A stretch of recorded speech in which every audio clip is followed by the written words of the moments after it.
ये हम नोएडा में पहुंच चुके हैं और यहाँ पर पुलिस की जबरदस्त बैरिकेडिंग है, सुरक्षा के चाक चौबंद इंतजाम।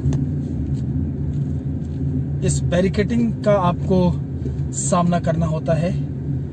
यहाँ पे दिल्ली पुलिस की सीमा खत्म हुई, ये दिल्ली पुलिस की सीमा खत्म हुई और ये जगमग नोएडा शुरू हो गया।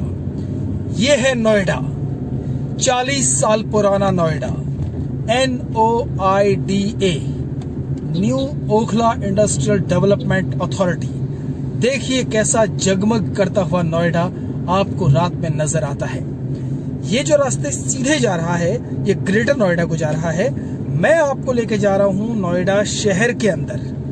चलिए नोएडा शहर की तरफ मुड़ते हैं। यहाँ से आप बाएं मोड़ लेते हैं, यानी दिल्ली से नोएडा में प्रवेश करते ही पहला कट, और यहाँ से आपको दिखाता हूँ नोएडा की विहंगम तस्वीरें।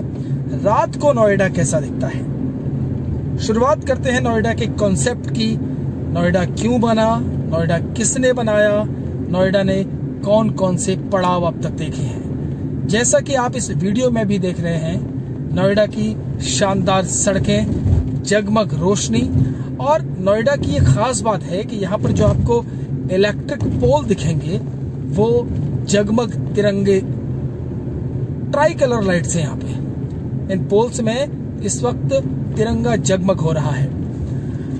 नोएडा के इतिहास की बात करते हैं। साल 1977 में ऐसा माना जाता है, ऐसा कहा जाता है, मैं आपको बहुत कुछ अनऑफिशियल भी बता रहा हूं, उत्तर प्रदेश के तत्कालीन मुख्यमंत्री नारायण दत्त तिवारी ने नोएडा की कल्पना की और इसकी वजह थी कि दिल्ली NCR पर बहुत ज्यादा दबाव पड़ रहा था। संजय गांधी ने नारायण दत्त तिवारी से कहा कि आप एक इंडस्ट्रियल टाउन बसाइए। नोएडा की जब शुरुआत हुई, जब नोएडा को बसाने की कल्पना की गई, ये देखिए ये ठीक सामने नोएडा अथॉरिटी है और अब हम नोएडा के पहले मेट्रो स्टेशन सेक्टर 15 के ठीक नीचे से गुजर रहे हैं। यहाँ थोड़ा सा लाइट्स आपको कम लग रही होंगी क्योंकि ये मेट्रो स्टेशन का अंधेरा है, लेकिन जैसे ही हम इस मेट्रो स्टेशन को पार करेंगे आपको फिर से वही जगमग रोशनी दिखाई देने लगेगी। संजय गांधी ने नारायण दत्त तिवारी से कहा कि आप दिल्ली के पास ही एक इंडस्ट्रियल हब बनाइए।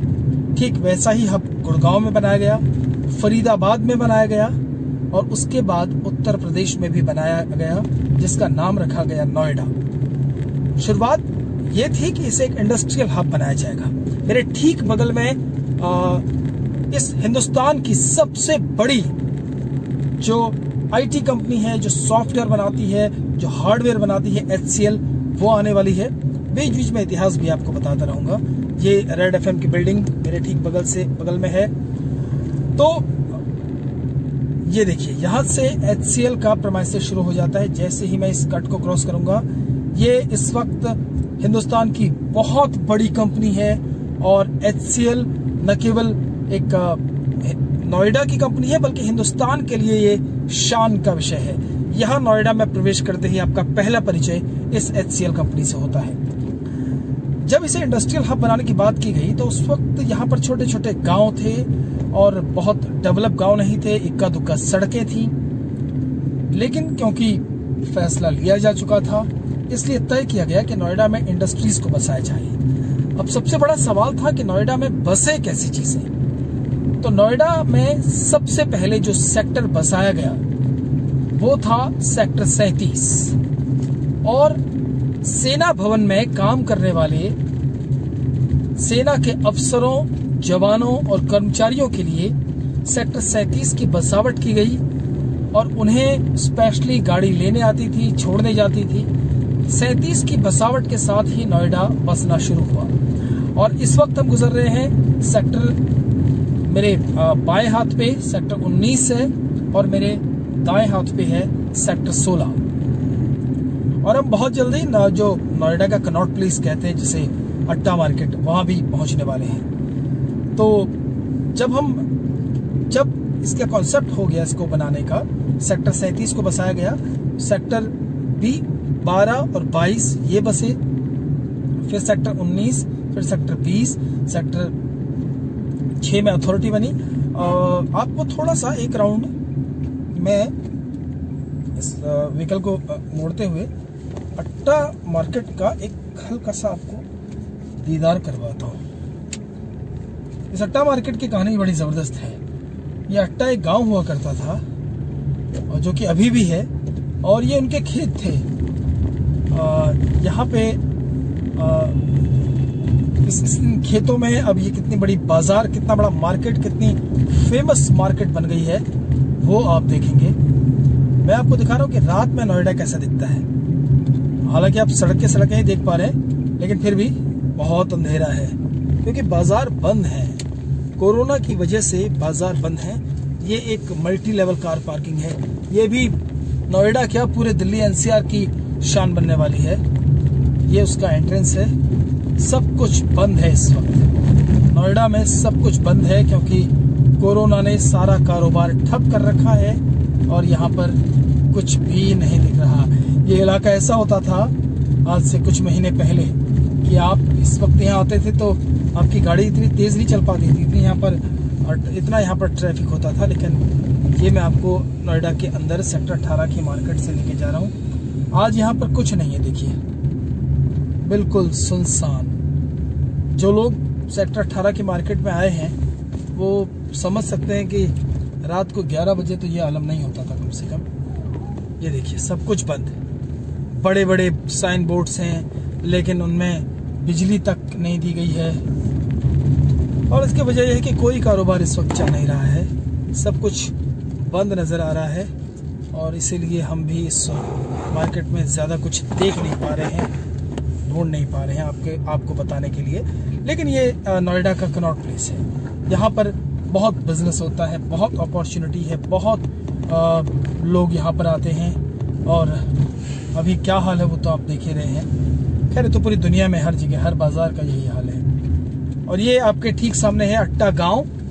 नोएडा के 2 सेक्शन हैं, एक सेक्टर 18 और एक अट्टा।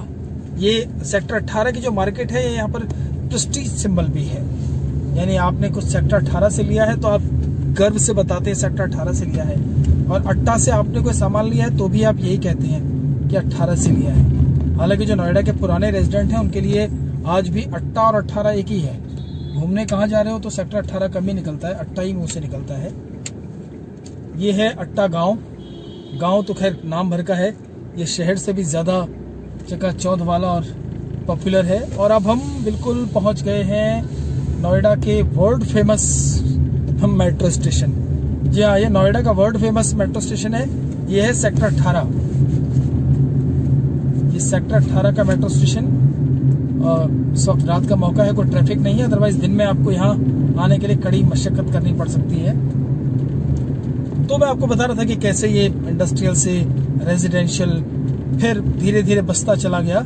और उसके बाद जब 2003 के बाद प्रॉपर्टी में बूम आया तो पूरे दिल्ली एनसीआर, भारत के बड़े शहरों के आसपास जो सैटेलाइट टाउन्स बने उनमें नोएडा ने बाजी मार ली। नोएडा में जबरदस्त कॉलोनीज बनी। हालांकि वो कई बार विवादों में रही, लोगों को उनके घर नहीं मिल पाए, लेकिन ले दे के नोएडा बस अच्छा गया। नोएडा में एक शिकायत रहती थी कि यहाँ पर बिजली बहुत जाती थी।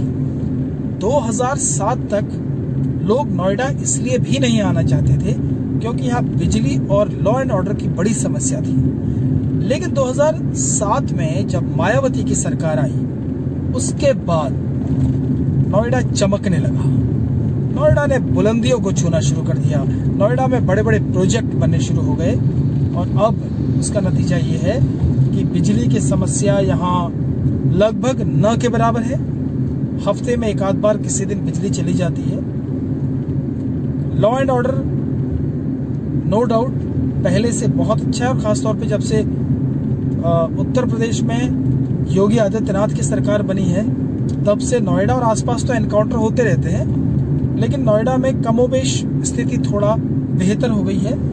ये कह सकते हैं हम कि सुधार का जो प्रतिशत है काफी ज्यादा हो गया है। तो ये मैंने आपको नोएडा, और ये मेरे पास से निकल गया है मेरे दाहिने हाथ पे अभी sector 37 botanical garden metro station है। यहाँ से एयरपोर्ट की जो लाइन है मेट्रो की वो निकलती है और इस फ्लाई ओवर को पार के हम नीचे से गुजरेंगे के साथ ही हम प्रवेश कर जाते हैं नोएडा के एक दूसरे जोन में, जो कि नोएडा का काफी पॉश जोन कहलाता है।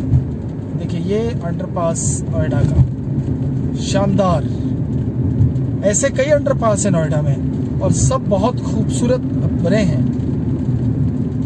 आप अंदाजा लगा सकते हैं इस वीडियो के जरिए कि जबकि बहुत ही सामान्य से अंडरपास से गुजर रहे हैं, लेकिन फिर भी बहुत खूबसूरत ये पास बना है। और तो ये थी एक छोटी सी कहानी नोएडा की।